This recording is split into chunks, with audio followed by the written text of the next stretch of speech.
আমি কিন্তু the cat is out of the bag now, ঠিক আছে? How BJP is manipulating the voter list with the blessings of election commission, that is clear. 27 February Netaji indoor stadium থেকে নেত্রীর এই ঘোষণার পরই নড়ে চড়ে বসেছে তৃণমূল কংগ্রেস। নিজেদের এক্স হ্যান্ডেলে নিত্য নতুন মিম প্রচার চালাচ্ছে তৃণমূল কংগ্রেসের আইটি টিম, যারা একটা সত্যজিৎ রায় সিনেমার পোস্টার থেকে নকল করে। পোস্টারটি গুপি গাইন বাঘা বাইনের। সেখানে বিজেপিকে কটাক্ষ করে বলা হচ্ছে, প্রিয় বিজেপি, আমাকে দয়া করে ভোটার তালিকায় যুক্ত করো না। কিন্তু মালদায় যে ছবি দেখা গেল তা দেখে চক্ষু চড়ক গাছ স্থানীয় তৃণমূল কংগ্রেস নেতাদেরই। সেখানে যত ভোটার, তাদের বেশিরভাগই নাকি অশরীরী, কিন্তু তাদের নাম রয়েছে ভোটার তালিকায়। তারা ভোট দিয়েছেন গত 3-4টে নির্বাচনেও। কিছু ভোটার তো অবস্থায় আছে। আচ্ছা, এখনো যে লোকগুলোকে আমরা এখন পর্যন্ত কিছু নাম এমনও আছে যেগুলোকে আমরা আইডেন্টিফাই করতে কে আছে এই বলে পরিচিতি নাই। এরকম কতজন আছে এখন পর্যন্ত? আমরা একটা বুথকে নিয়ে যেটা পর্যালোচনা করে দেখলাম, না হলে 6-7 জনের নামটা পেয়েছি। এরকম কোন বুথ এটা? কার্তিকটোলা বুথে। উদাহরণ দিলে বোঝা যাবে। মালদার হবিবপুর বিধানসভার কেন্দুয়া গ্রাম, বুথ নম্বর 234, ভোটার সংখ্যা 900-র কাছাকাছি। এখানে এমন 5 জন আছে যারা মৃত। তারা বহাল তবিয়তে রয়েছেন তালিকায়। একজন নিখোঁজ, গত 10 বছরের বেশি সময় ধরে, তিনিও আছেন। বেশ কিছু ভোটার ওই এলাকা থেকে ছেড়ে অন্যত্র চলে গেছেন, তারাও রীতিমতো বহাল রয়েছেন তালিকায়। ভোটও দিয়েছেন গত নির্বাচনগুলিতে। সারা রাজ্যে ভুয়া ভোটারের চিহ্নিত করা সেই অঙ্গ হিসাবে আজকে আমরা 234 নম্বর বুথে বেরিয়েছিলাম।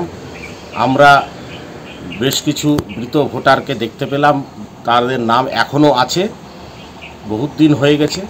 আমাদের বুথের অনেক শিফটেড ভোটার যারা বিভিন্ন বিধানসভার মধ্যে তাদের স্থানান্তরিত হয়েছেন, কিন্তু এখনও তাদের নাম আমাদের ভোটার লিস্টে, আমাদের পার্টে রয়েছে কিন্তু নাম বাতিল করা হয়নি কেন? ভোটার তালিকা তৈরি ও সংশোধন করেন রাজ্য সরকারি কর্মচারীরা, চূড়ান্ত করেন ডিএম বা জেলা শাসক, যারা শাসক দলের নির্দেশেই চলেন।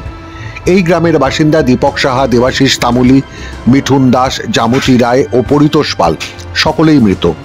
আমরা তাদের বাড়ি গেলে বাড়ির সদস্যরাও তাদের মৃত বলেই জানায়, কিন্তু ভোটার তালিকায় এদের নাম আছে।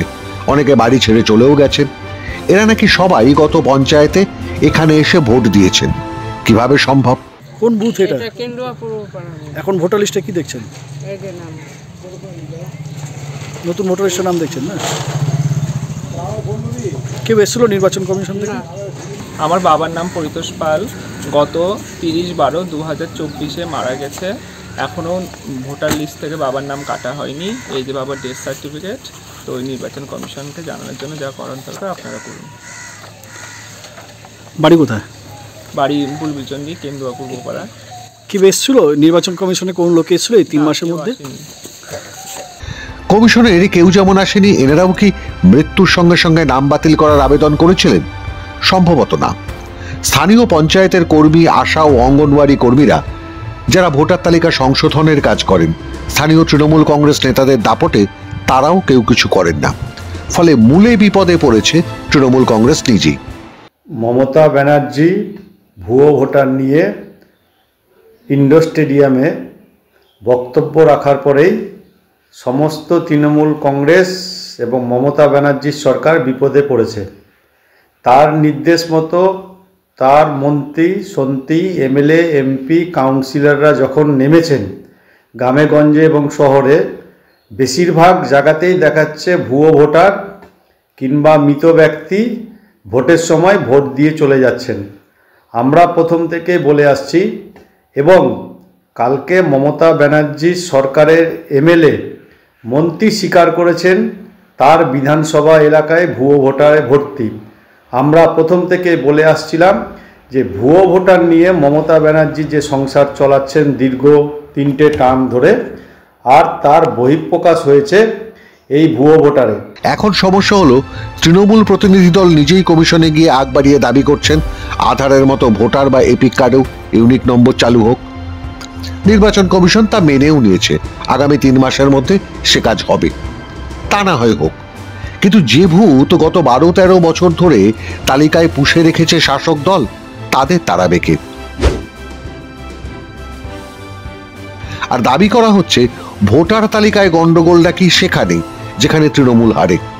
সন্দেহ খুব সচেতনভাবেই এই ভোটার তালিকা শুদ্ধিকরণের প্রশ্নটাকে সামনে আনছে তৃণমূল কংগ্রেস নেত্রী, যার ফলে রাজ্যে শিল্প সংকট, বেকারত্ব, স্বাস্থ্য বিপর্যয়, শিক্ষায় দুর্নীতি, গণটোকাটকি, কৃষকের ফসলের দাম না পাওয়া, এই সমস্ত জ্বলন্ত সমস্যা নিয়ে আলোচনা প্রায় বন্ধ। শুধু ভোট আর ভয় নিয়ে আলোচনা চলছে রাজ্যে। তার মানে বেড়ালটা ঝুলি থেকে বেরিয়ে পড়েছে। The cat is out of the bag now. প্রশ্ন হলো, কতদিন ঠিক এইভাবে বোকা বানানো যাবে বাংলার মানুষকে? মাধ্যম ব্যুরো রিপোর্ট।